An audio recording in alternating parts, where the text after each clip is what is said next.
Jane, a recent college grad, had moved into an old townhouse. It had a worn, eerie feel with creaky floors and dim lighting, but it was affordable and conveniently located. Despite the unease, she was excited about her new life. One evening while cleaning, she stumbled upon a dusty old trunk. Inside, she found an antique porcelain doll. It was dressed in a once elegant dress, now faded and tattered. Its porcelain face was cracked. Attached to the doll was a note that read, "Mary." Jane had always been fascinated by antiques. She admired the doll despite its eerie appearance. She placed it on a shelf in the living room, thinking it added a touch of vintage charm to her new home. That evening, Jane invited a few friends over to celebrate her move. Her home, though old, was cozy, and her friends admired the doll, but also felt some discomfort. "That doll gives me the creeps," one of her friends remarked. "Where did you find it?" "In a bedroom," Jane replied. "I think it's charming, in a weird way." As the night wore on, the conversation shifted to other topics, and the doll was forgotten. But as Jane's friends left and the apartment grew quiet, she couldn't shake the feeling of being watched. She glanced at the doll, its eyes seemingly locked into hers. Unease gnawed at her, and she decided to text her friend Lisa, who had been disturbed by the doll. "The doll is seriously creeping me out," Jane wrote. "Same here," Lisa replied almost immediately. "You should get rid of it." Jane stared at the doll for a moment longer, then made up her mind. She picked it up, feeling its cold, cracked surface under her fingers. The feeling of being watched intensified. She carried the doll to the kitchen, grabbed a trash bag, and wrapped the doll tightly before taking it to the dumpster. She threw it in, hoping that would be the end of it. "There," Jane muttered to herself, "out of sight, out of mind." The unease began to fade, and she hoped that would be the end of it. Jane went to bed, trying to push thoughts of the doll out of her mind.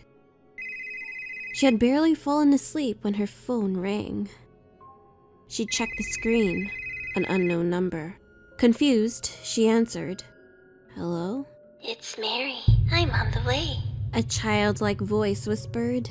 Jane sat up, her heart pounding. She quickly hung up, trying to calm herself. It must have been a prank call. But as she laid back down, the phone rang again. "It's Mary. I'm closer now," the voice said, sending chills down her spine. Jane's hands trembled as she ended the call. She got up and checked all the locks, drawing the curtains tight. At midnight, the phone rang once more. Jane hesitated before answering, her voice barely a whisper. "Hello?" "I'm right outside," Mary said. Jane immediately crept to the door and peered through the peephole, but no one was there. She backed away, her mind racing with fear. Suddenly, there was a soft knock on the door. Jane screamed, grabbing a kitchen knife as she backed into a corner. The knocking stopped abruptly, replaced by silence. Her phone buzzed with a text message from the same unknown number. "Let me in." Tears streamed down Jane's face as she typed back, "Who are you? What do you want?" The response was immediate. "You abandoned me. Now you must pay." The lights flickered and the temperature in the room plummeted. Jane could see her breath as she looked around, clutching the knife tighter. Then she saw it. The doll stood in the distance, its eyes gleaming with malevolence. It moved slowly, its limbs jerking unnaturally as it approached her. Jane backed away, but the doll's gaze held her in place. "Why did you leave me?" the doll said without moving its mouth. "I'm sorry," Jane sobbed. "Leave me alone." The doll's face cracked further, a sinister smile spreading across its face. "Too late." With a sudden burst of speed, the doll attacked. Jane swung the knife, but it passed through the doll as if it were made of smoke. The doll's tiny hands reached her, grabbing her wrists with surprising strength. She screamed as the room around her seemed to dissolve. When Jane opened her eyes, she was no longer home. She found herself in a dark, endless forest, the air thick with the smell of damp earth and decay. Shadows danced around her. Jane looked down and saw her wrists were bleeding from where the doll had gripped her. Welcome to my world. Mary's voice echoed around her. You will stay here forever. Jane's breath quickened as she realized she was not alone. The forest was filled with grotesque, mutilated figures, their eyes glowing with a haunting light. They began to slowly move towards her. Jane remembered the knife and gripped it tightly, slashing at the figures as they drew near. Her strikes went through them, but it slowed their advance. Desperate, she ran through the forest, the grotesque figures trailing behind her.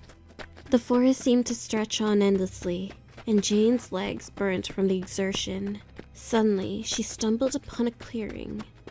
In the center stood an old house. With no other options, Jane sprinted towards the house, hoping to find refuge. As she reached the door, she glanced back. The figures were closing in, their forms becoming more defined, revealing their gruesome injuries and hollow eyes. Jane threw herself inside and slammed the door shut, bolting it with trembling hands. She backed away, clutching the knife, her eyes scanning the dimly lit interior. The house was filled with decayed furniture, cobwebs hanging from every corner. The air was thick with the smell of rot. She noticed a staircase leading down to a basement. With no other place to hide, she cautiously descended the creaking steps. The basement was dark and damp. In the center of the room was a large mirror, its surface covered in a thick layer of dust. Jane approached the mirror, her reflection barely visible in the dim light. She wiped the dust away, revealing the mirror's polished surface. As she stared into the mirror, the reflection began to change. The image of the doll appeared behind her. Jane spun around, but the room was empty. Suddenly, she felt a cold hand on her shoulder. She screamed and swung the knife, but there was nothing there. The mirror's surface rippled like water, and Jane felt herself being pulled towards it. She was pulled through the mirror, emerging into a twisted version of her home, where everything was dark and decayed. Mary appeared before her, no longer a doll, but a ghost. You abandoned me. You will stay here forever. Jane realized she had to play along if she wanted to survive. "I'm sorry, Mary," she said, trying to keep her voice steady. "I didn't mean to abandon you. Let's play together." Mary's eyes gleamed with a sinister joy. You want to play with me? "Yes," Jane replied, her mind racing for a plan. Mary grinned, her twisted face contorting in a horrifying expression. Let's play hide and seek. If you can find me, I'll let you go. But if I find you, you'll stay here forever. Jane nodded, trying to mask her fear. Mary vanished, leaving Jane alone. Jane knew she had to find a way to destroy Mary. She remembered the stories of malevolent spirits being bound to objects. The doll had to be the key. She frantically searched the apartment, her heart pounding in her chest. She found the doll, hidden in the shadows of the living room. She grabbed it, feeling a surge of malevolent energy.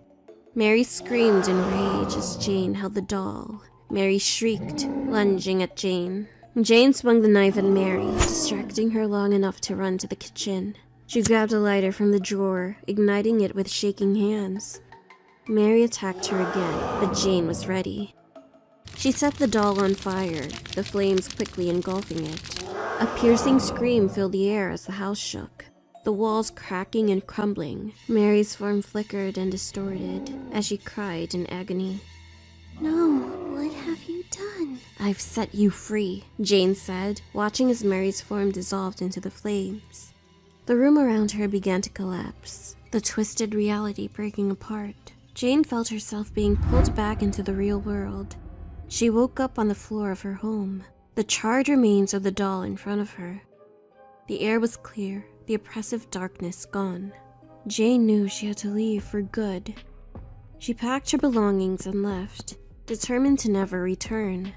However, as she reached the end of the street, her phone rang. She looked at the screen and saw an unknown number. Dread filled her as she answered the call. It's Mary. I'm back. The childlike voice whispered, sending a chill down her spine. Jane dropped the phone, her heart pounding with fear. The nightmare was far from over.